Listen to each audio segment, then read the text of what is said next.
السلام علیکم ناظرین۔ اچھا خواب اللہ تعالیٰ کی طرف سے بشارت اور خوشخبری ہوتی ہے کہ وہ بندہ خوش ہو اور اس کا وہ خواب اللہ تعالیٰ کے ساتھ اس کے حسن سلوک اور امید آوری کا باعث اور شکر خداوندی میں اضافے کا موجب بنے۔ اور برا خواب شیطانی اثرات کا عکاس ہوتا ہے، یعنی برے خواب سے انسان فطری طور پر پریشان اور غمگین ہوتا ہے، جس سے شیطان بڑا خوش ہوتا ہے۔ اس لیے آپ صلی اللہ تعالیٰ علیہ وآلہ وسلم نے ہدایت دی ہے کہ جو شخص برا اور ناپسندیدہ خواب دیکھے اس کو چاہیے کہ وہ بائیں طرف 3 بار تھتکار دے اور 3 بار شیطان سے اللہ کی پناہ مانگے اور اپنی اس کروٹ کو تبدیل کر دے جس پر وہ خواب دیکھنے کے وقت سو رہا تھا۔ دوسری حدیث میں ہے کہ جب کوئی اس طرح کا خواب دیکھے تو اس طرف توجہ نہ دے اور نہ اس کو کسی دشمن یا دوست کے سامنے بیان کرے۔ اللہ کی پناہ مانگنے اور 3 بار تھتکارنے سے انشاءاللہ وہ اس برے خواب کے مؤثر اثرات سے محفوظ رہے گا۔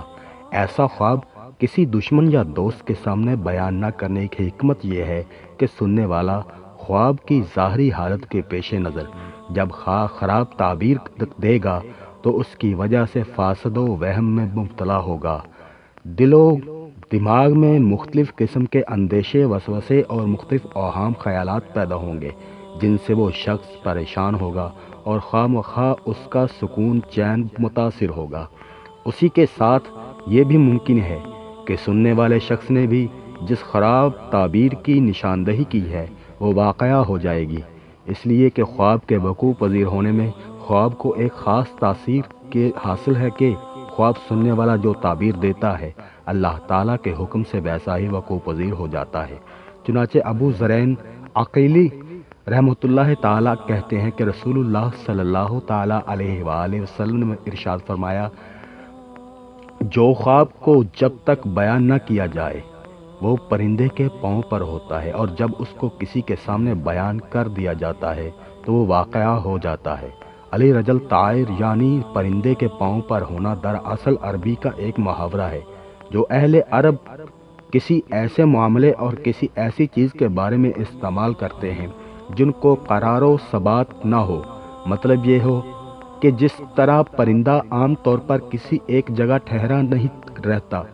بلکہ اڑتا اور حرکت کرتا رہتا ہے، اور جو چیز اس کے پیروں پر ہوتی ہے وہ بھی کسی ایک جگہ قرار نہیں پاتی بلکہ ادنا سی حرکت سے گر پڑتی ہے، اسی طرح یہ معاملہ اور یہ چیزیں بھی کسی ایک جگہ پر قائم و ثابت نہیں رہتی۔ لہٰذا فرمایا گیا ہے کہ خواب کا معاملہ بھی ایسا ہی ہے کہ جب تک اس کو کسی کے سامنے بیان نہیں کیا جاتا اور اس کو اپنے دل میں پوشیدہ رکھا جاتا ہے اس وقت تک اس کا کوئی اعتبار نہیں ہوتا اور نہ وہ واقعہ ہوتا ہے، لیکن جب اس کو کسی کے سامنے بیان کر دیا جاتا ہے اور جوں ہی اس کی تعبیر دی جاتی ہے وہ اسی تعبیر کے مطابق واقعہ ہو جاتا ہے۔ اسی لیے کسی کے سامنے اس طرح کے خواب کا تذکرہ نہیں کرنا چاہیے۔ اچھے خواب میں اگرچہ ناخوشگوار باتوں کی طرف ذہن منتقل نہیں ہوتا، تاہم اس سے بھی کسی جاہل دشمن اور نااہل کے پاس بیان نہیں کرنا چاہیے، اس لیے کہ اس کے غلط تعبیر بتانے کے سبب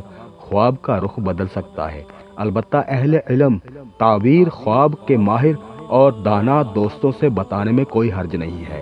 واضح رہے کہ خواب 3 طرح کے ہوتے ہیں۔ پہلی قسم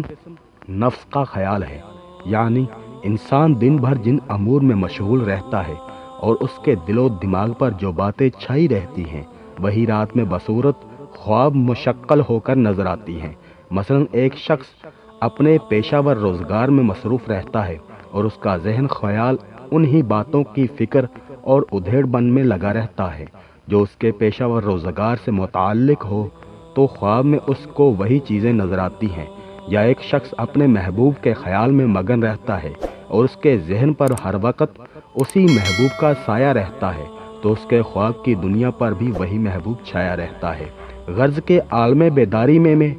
جس شخص کے ذہن و خیال پر جو چیز زیادہ چھائی رہتی ہے وہی اس کو خواب میں نظر آتی ہے۔ اس طرح کے خواب کا کوئی اعتبار نہیں۔ دوسری قسم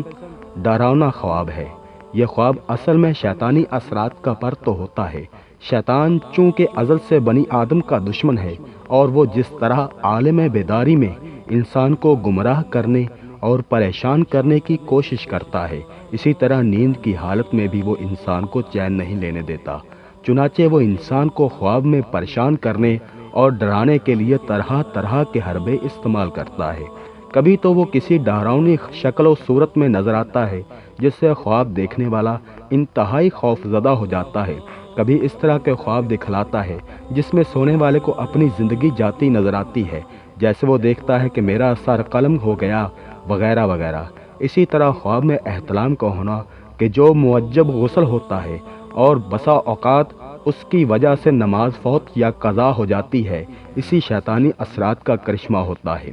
پہلے قسم کی طرح یہ بھی بے اعتبار اور ناقابل تعبیر ہوتی ہے۔ اسی طرح کے ڈراؤنے اور برے خواب سے حفاظت کے لیے حدیث میں اس دعا کی ہدایت دی گئی ہے: